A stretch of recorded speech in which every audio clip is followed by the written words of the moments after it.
Capricorn, I had a cherished? Okay, no, stuff it actually. I had a channeled message for you, but I think it might be to do with cherishing something as well. So I'm just going to let that Freudian or whatever mouth slip go. Okay, this won't be for everybody. It was about a dog, and it was about a... I am not a dog person, as in I'm not good at identifying dogs. It was definitely not a pure breed of a dog. It was like a really, you know, those lovely scrappy kind of brownish dogs, and maybe had one ear bent over or something had happened to its ear in its time. I don't know if it was a rescue or what, but it is for one of you, and it was literally tell them about the dog. So one of you needs to know something about the dog. This is your June 2025 tarot reading, but that was a message for somebody. Okay, please let me know if you can claim it in the comments, because yeah, puts my mind at rest as well. And if I get more on that, I'll let you know. I am getting more on that. God, that's a bit weird. I'm getting something to do with the collar now as well, being stiff and extra large, like too big for the dog's neck. Whew. Let's have a couple of oracle cards for you for June. I love that one. I love horned cactus. Love me. It's mad, isn't it? Look at it. Mad. Mad horned cactus. Resourcefulness. I'm not surprised, because Capricorns are very resourceful anyway. Ruled by Saturn, you know, the mountain goat, the sea goat, the earth goat. Which one are you? Let me know in the comments section. Are you a mountain goat, a sea goat, or an earth goat? Mountain goats are very, very pure Capricorn, and definitely conquer things as they go along, do things in stages, quite ambitious, want to climb. Earth goats are very perceptive, so noticing what's going on around you, using that to your advantage, knowing where all the bodies are buried, like at work or whatever. You know who's been nicking stationery and bog rolls, you know, but you don't say anything. It's ammunition. Then there's the sea goat, which is sort of more of a mystical Capricorn that doesn't get talked about very much, and that gives you a deep sense of quite grounded intuition that is very, very useful to you. Okay, so we have our resourcefulness. Discover your resourcefulness is what I'm getting, but we also get this in the hand, which is the universe is your partner. So the universe, for thank God, because it didn't for a long time, for such a long time, is working with you at the moment, which is a very, very nice prospect to have, because Capricorn, as you know, you've had more than a few years worth of difficult times, which, you know, God almighty, it's not easy. I'm just reading out some tarot cards. Yes, those actually. Lightseer's tarot for you. So let's have a look and see what we need to see in terms of what you're aiming for in June and what is kind of coming your way. What do we need to know for Capricorn, please? Oh gosh, it's a lot. First card you get is Five of Swords, Venus in Aquarius. A situation where, quite frankly, Capricorn, the lid needs to blow. Okay, I don't know why I'm getting that. The Five of Swords is like a card of playing a game of chess, people sort of dancing around each other. You know, it's a little bit of a game, but we don't know what the game is, and we don't know what the rules are, and we don't know who's playing. It can be strategy, so this can happen, you know, if you're in a workplace where there's going to be some kind of rebranding, or they're just going to change everything around and they're not going to say anything. It can be that as well. But it's a sense of not being able to say what's really happening. And because you get the tower next to it, albeit this very kind of, I like this tower, it's kind of softer than the other ones because it's natural, it's like a landslide happening. this tower is saying that what needs to happen is going to happen. And it's going to break the pattern of something, but it's going to blow the lid off a situation as well. Okay? I quite like that though for you. I think it's needed. Got a third card. Yeah, exactly. Got a third card poking out here. The Fool. Love this. Love the Fool. New cycle. I feel like this is in some way linked to 2019, and that is a long time ago really now. It's like 6 years ago. If you can imagine what that is, then fine. You know, it has some link to back then and to a couple of years ago. I'm getting 2022 as well. It's been a lot for Capricorns. It's been a tough few years. But here we've got a new cycle coming out of this old tough cycle. And I like it. I like it for you. Oh my gosh. This is a big reading already. I'm declaring spiritual big jobs. Okay, so we've got the Devil. What does the Devil want to do? Apart from the fact the Devil is your card. So I always find it slightly less impactful and difficult when you get it as a Capricorn.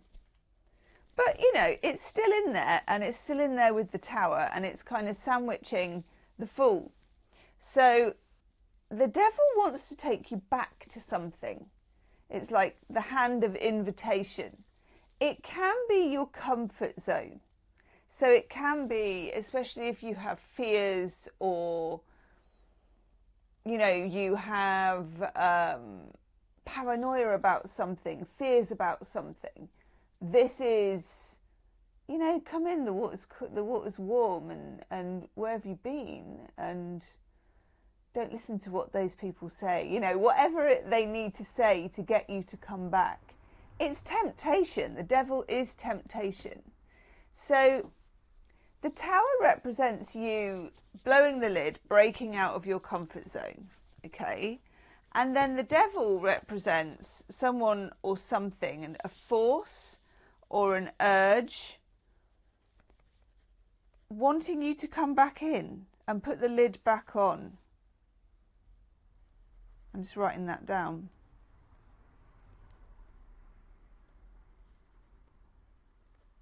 Yes.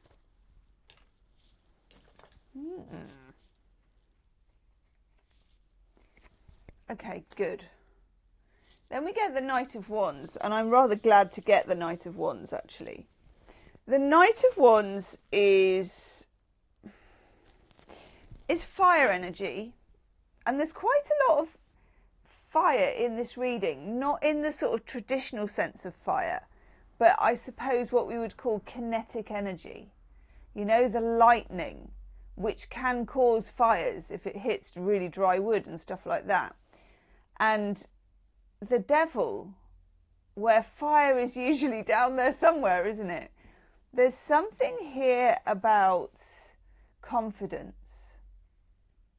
I think what was going on in the previous years is that you maybe lacked confidence in yourself. And there's something here about being invited back into your true alignment, but it is not easy. And it is not for the faint-hearted at all. And coming back into alignment is almost a destination in itself. That's a channeled message for you.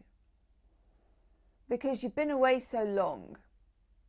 You haven't, you know when people go, oh, you haven't been yourself? It's like that, but to the power of 10.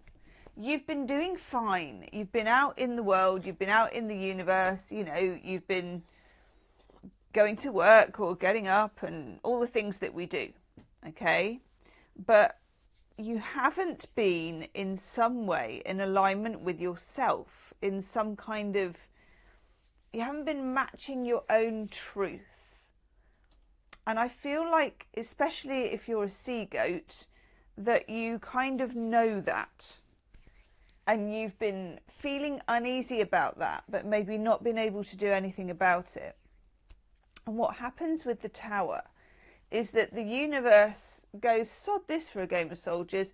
I'm just going to step in with whatever it takes to remove them from their comfort zone. Now, sometimes this is an abrupt event because it is the Tower. And you can get something happening where you're like, well, I thought I was going to do X, but it looks like I might be doing Y. Okay, just putting hand cream on, by the way, because my hands are really sore. Either way, what it does, it's a little bit like, this is a weird channel message, and it may be really relevant to one of you as well if you've been seeing a chiropractor. Okay, God, if you've got a dog and you're seeing a chiropractor. Imagine that the universe is a spiritual chiropractor and it's putting you back into alignment. Like, you know, when you get that whole thing going on with the chiropractor, it's putting you back into alignment. Oh, I love that. I love that. God. Maybe put on a bit too much hand cream, Capricorn. Right, that card wants to come out. Five of Wands. This is, you know when I was saying maybe if something's going on at work, like they're restructuring and everything, and people are sort of running around like mad ants everywhere, and everybody's got an opinion, and everybody wants to say something, and everybody's like, have you heard the latest thing? Blah, blah, blah, blah, blah. That's what the Five of Wands is. It's not major deep-seated energy, so I'm not very worried about this. And honestly, I don't know why this is, and if you do, leave me a comment. It feels like Capricorn always has something to worry about. I don't know if it's because of Saturn, and that you just, because Saturn is quite a worrying planet, isn't it? As in, it frets. So I don't know if it's just because of that. Let me know if you know in the comment section. But either way, we've got that Five of Wands, which is little everyday things that are being annoying. Okay? Oh, I like this. And that is particularly for those of you, this Queen of Cups, that are sea goats. Because the Queen of Cups is all about that. She's all about intuition. She's all about you piercing the veil. She's all about you coming back into alignment with yourself. And also, I feel like for some of you, there are some people around you who are not going to be a fan of you coming back into alignment. You know, they're not gonna be feeling warm and cozy about that happening. And Capricorn normally has really good boundaries around most things because Saturn is very good at boundaries. So if you need to use them, definitely use them. Okay, definitely use them. This Devil influence as well, this could be people who are invested in you staying the same. Sometimes it's just when it's friends and you're both kind of, you know, at the same level at something, so you can complain with each other, and then you go and move beyond it, and they're like, well, I've got nobody to witter on about with this thing, so I want you to come back down to my level, and what, you know, this is what we're doing, this is what we do together. Shall we throw some love cards for you? Shall we throw some cards for love? What do we need to know about love, please, for lovely Capricorns? Oh, that's nice. Oh, it's very hot in here, Capricorn. You get Temperance. Temperance is gorgeous. It's all about balance. It is the card for Sagittarius, so sometimes it can mean there are things around a Sagittarius, but I don't get massive, strong Sagittarius stuff for the Temperance card. I know it is associated with it, but I don't often feel particularly that.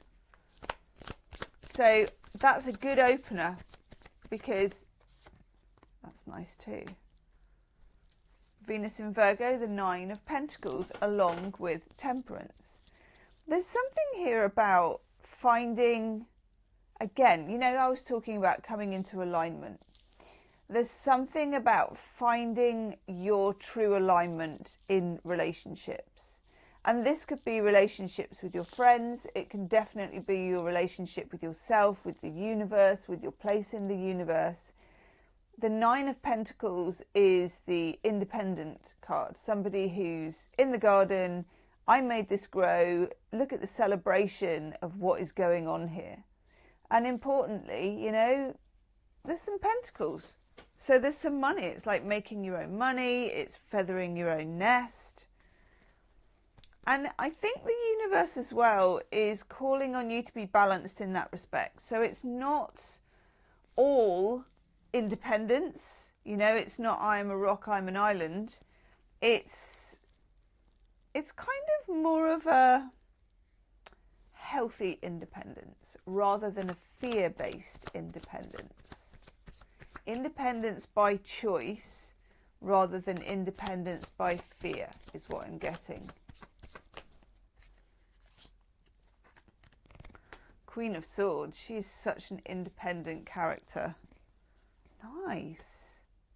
With the Ace of Pentacles, let's just make me a bit smaller. I'll tell you what, let's just take me away for a minute. Queen of Swords, you need your boundaries. You need to have some crystal clear thinking around something in your love life. You need clarity, particularly your own clarity first. This sometimes comes up when you're seeking clarity from other people, but it's always a sign that you need to seek it from yourself first. Because for some reason, when we get very clear with ourselves, other people kind of sniff that out and get very clear with us. So you can do that work yourself and they will match you anyway. Okay? Then you get the Ace of Pentacles, which for a Capricorn is just always a good card. Because the Ace of Pentacles is building something with good roots, building something from the ground up. It looks here like you've got a very sensible head on about your relationships, about your status of relationships, about people you're involved with, or if you're single, looking for somebody. Oh God, I love it when you get those two aces together. Okay. Ace of Pentacles is the slow one. It's the, you know, it's got roots, it's wholesome, it's, what's the word? It's kind of fundamentally healthy. And then the Ace of Wands is about attraction. Kundalini energy, you know, the whole kind of chicka war of the whole thing. And I'm pleased to see that card. I'm liking that a lot. Tell me a bit more, please, about this. There will be an extended love reading, by the way, and that will be the link in the description box of the video. Okay, it's the first link in the description box. In that, we do a very deep, channeled love reading for you, in which, yeah, I'm going to be looking at the other person, because you show up a lot in the love reading, and I'm loving that. But where are they? Okay, so I'm going to look at where are they? How do they feel? What's going on? What's going on the other side of the picture? And what do we need to know? Channel messages. Two of Pentacles, liking this because it's Jupiter in Capricorn. Two of Pentacles, Jupiter in Capricorn. So in relationships, you're going to be interested in trying out different things, different ideas, but only if they're real. Because those are pentacles. Those represent pentacles through infinity. So it's like I've got a broad mind, I'm open to thinking about things, but at the same time I want to try them on a practical level. Then we have the Page of Pentacles, where we have this patient, slow growth. So your relationships at this point won't benefit from anything speedy, fast or impetuous. It's about slow growth. It's about sustainability. Okay. Your relationship sounds like a government at this point, but it kind of is. It's like, got to get it stable so it can grow right. And then we have the Six of Wands, which frankly is just such a really nice card to get because it's winner, winner, chicken dinner, or vegan alternative. And we'll take it because it's a win. Okay? I like this for you. In the extended then, I'm going to use a different deck. I'm going to have a little peruse of my deck collection and see which one I want to use, and then we'll do a spread about your person. How do they feel about you? What's going on behind the scenes? What's the best way forward? And what do we do next? So, okay, I'm not there. Hang on. That's better. So that is down in the description box. Leave me a comment as well. Tell me if you're a sea goat, whether you're a mountain goat or whether you're an earth goat. And we'll see if we've got a little tally. I know what I think the answer is going to be, but let's see if I'm proved right. And I'll see you on the other side. Namaste.